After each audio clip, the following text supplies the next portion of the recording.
టాలీవుడ్ సినీ ఇండస్ట్రీలో హీరోయిన్ రాశి ఖన్నాకు ఓ special craze ఉంది. ఒకప్పుడు తెలుగులో వరుస సినిమాలు చేసిన ఈ బ్యూటీ ఇప్పుడు బాలీవుడ్లోకి షిఫ్ట్ అయింది.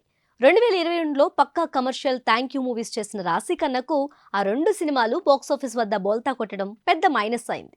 ఆ తర్వాత 2023లో తెలుగులో ఆమెది ఒక్క సినిమా కూడా రిలీజ్ కాలేదు. తాజాగా రాశి ఖన్నా తెలుసు కదా అనే మూవీ చేస్తుంది. యంగ్ హీరో సిద్ధు జొన్నలగడ్డతో జతకట్టనుంది ఈ అమ్మడు. ఇక స్క్రీన్ రైటర్ కోన వెంకట్ చెల్లెలు నీరజ ఈ మూవీకి డైరెక్షన్ చేస్తుంది. ఇక ఈ మూవీనే కాకుండా ప్రస్తుతం రాశి ఖన్నా బాలీవుడ్ లో కూడా ఓ మూవీ చేసింది. ది సబర్మతి రిపోర్ట్ అనే మూవీలో విక్రాంత్ మాన్సే హీరోగా చేస్తున్నాడు. ఈ మూవీ ప్రమోషన్స్ లో భాగంగా రాశి ఖన్నా పలు ఇంటర్వ్యూలు ఇచ్చుకుంటూ వెళ్తుంది. అలా ఓ ఇంటర్వ్యూలో తన పర్సనల్ విషయాలు కూడా చెప్పుకొచ్చింది రాశి ఖన్నా. సాధారణంగా హీరోయిన్లు తమ లవ్ స్టోరీలు, బ్రేకప్ స్టోరీలు అస్సలు చెప్పుకోవడానికి ఒప్పుకోరు. కానీ రాశి ఖన్నా మాత్రం ఏది దాచకుండా తన బ్రేకప్ స్టోరీని చెప్పేసింది.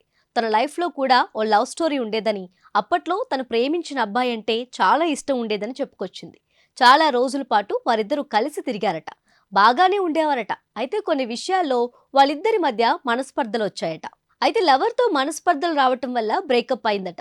అతనితో బ్రేకప్ అయిన తర్వాత చాలా డిప్రెషన్లోకి వెళ్ళిపోయిందట రాశి ఖన్నా. చాలా రోజులు అతన్ని తలుచుకొని బాధపడిందట. అయితే ఫ్రెండ్స్, బంధువుల వల్ల ఆ మూడ్ నుంచి బయటకు వచ్చిందట ఈ ముద్దుగుమ్మ. తన కెరీర్ పై దృష్టి పెట్టి బ్రేకప్ నుంచి బయటపడిందట. ఇండస్ట్రీలో కంటే తనకు బయటే చాలా మంది ఫ్రెండ్స్ ఉన్నారట. వారి వల్లే తాను సంతోషంగా ఉంటున్నట్లు చెప్పుకొచ్చింది రాశి ఖన్నా.